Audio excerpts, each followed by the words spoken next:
Welcome to Math with Professor V. Here is your latest integral of the day as part of our Countdown to 2025 series, one integral every day up until the new year. So here we have indefinite integral of 3e to the 4t plus 12e to the 2t plus 4 over e to the 2t plus 4 dt. And as a little hint, I broke this up into two integrals at the very beginning. I didn't attempt to deal with it all as one integral at any point. So if you want to try that or try something else, feel free, pause the video, and then you can just check back into my solution. So like I said, I started off splitting up the numerator. So I broke up 3e to the 4t plus 12e to the 2t. And I wrote that over e to the 2t plus 4 dt separately from just the 4 over e to the 2t plus 4 dt. And then we'll tackle each of these little integrals one at a time. So here's number 1, here's number 2. So if we focus on integral number 1, notice I can factor out a 3 and e to the 2t from both the terms in the numerator. So 3e to the 2t. Then I'm going to be left with just e to the 2t plus 4.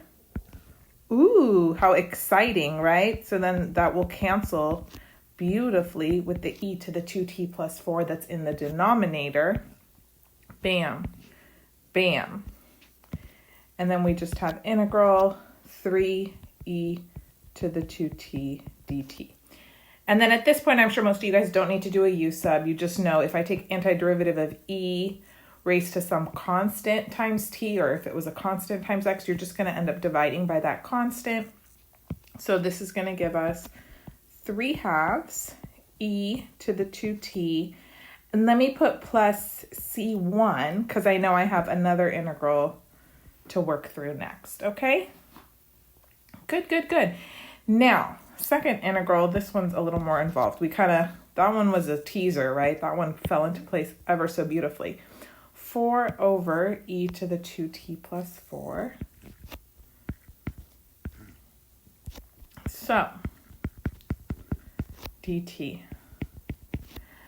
Right off the bat, it's probably reminding you maybe of tan inverse, which isn't a wrong feeling, but it's actually not going to result in that because remember, we have a composition of functions going on here.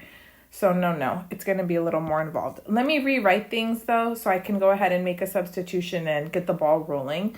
It's a good idea. Let's go ahead. Let's let u equal e to the t. And then du is e to the t dt. And you might say, Professor B, I think you made a bad choice because I don't see e to the t dt up top, right? Like this is going to be u squared. Then what am I doing over here? Well, let's get dt by itself first and see. dt is equal to du over e to the t. But remember, who was e to the t? E to the t was u. So then we can just say, okay. So dt is going to be du over u. So this is all going to get replaced with du over u. And then I think we'll be in a good position. But no, this antiderivative isn't going to involve just tan inverse and we're done. No, sorry. So we have integral 4 over u squared plus 4 times du over u. So it's going to be time to do partial fractions in just a second. Let me rewrite it so you can see that more clearly. 4 over u times u squared plus 4 du. Yep, let's go ahead. Let's find the partial fraction decomposition for the integrand. So partial fraction decomp time. 4 over u times u squared plus 4. So let's see. U is just a linear factor, so we'll have a constant in the numerator. And then u squared plus 4, that's an irreducible quadratic, so we'll have bu plus c up top. Good? Then let's multiply by the LCD. So we're going to multiply everybody by u and u squared plus 4. So we'll have now 4 equals a times u squared plus 4 plus bu plus c times u. Beautiful. So 4 equals au squared plus 4a plus bu squared plus cu. And then let's set the coefficients of like terms equal to each other. So I don't see any u squareds on the left. So 0 has to equal a plus b. I don't see any u to the first on the left. So 0 must equal c. Okay. And then our constant term, u to the 0 is 4. That equals 4a. So bam, then I know a is 1. And then from the first equation, that tells me b is -1. Okay, so we have, for this second little baby integral,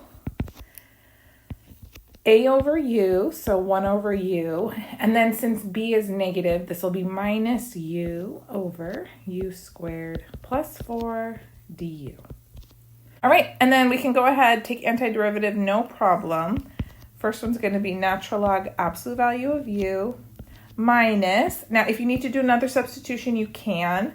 I just know, I kind of do it in my head, that if I let's say we already did t and u, so I don't know, let w be u squared plus 4, dw would be 2u du, so in the antiderivative, I'm going to pick up a 1/2 natural log of the denominator, which isn't negative, so I don't have to put absolute value, plus c2.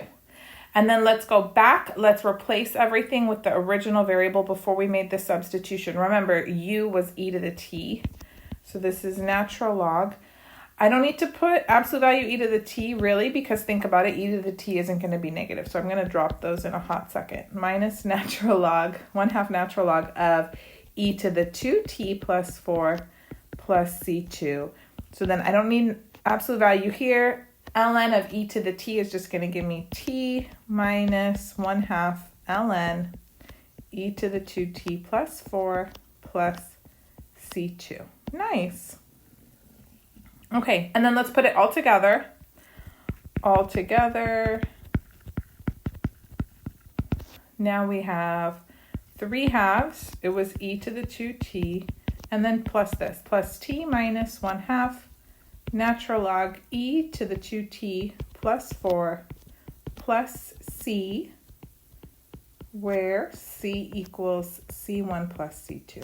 And as I've said before, keeping track of that constant c is something that is especially important in later math classes.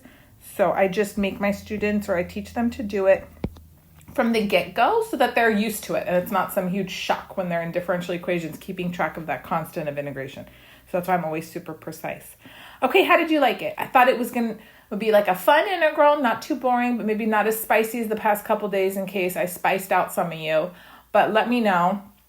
And we're coming to the end, but it has been a fun little ride. So thank you guys so much for your comments, for your support, for your feedback, for letting me know how you're solving these integrals. Some of you do different things and it's so clever and I love it. That's why math is so beautiful, because you can just keep learning, it never ends, and keep refining your skills, and working together is really the most beautiful thing that there is. So thank you guys so much for your support. You can follow me on Instagram and TikTok. Did I say give the video a thumbs up? Please do that. Subscribe. I love you guys so much, and I will be back tomorrow. Bye.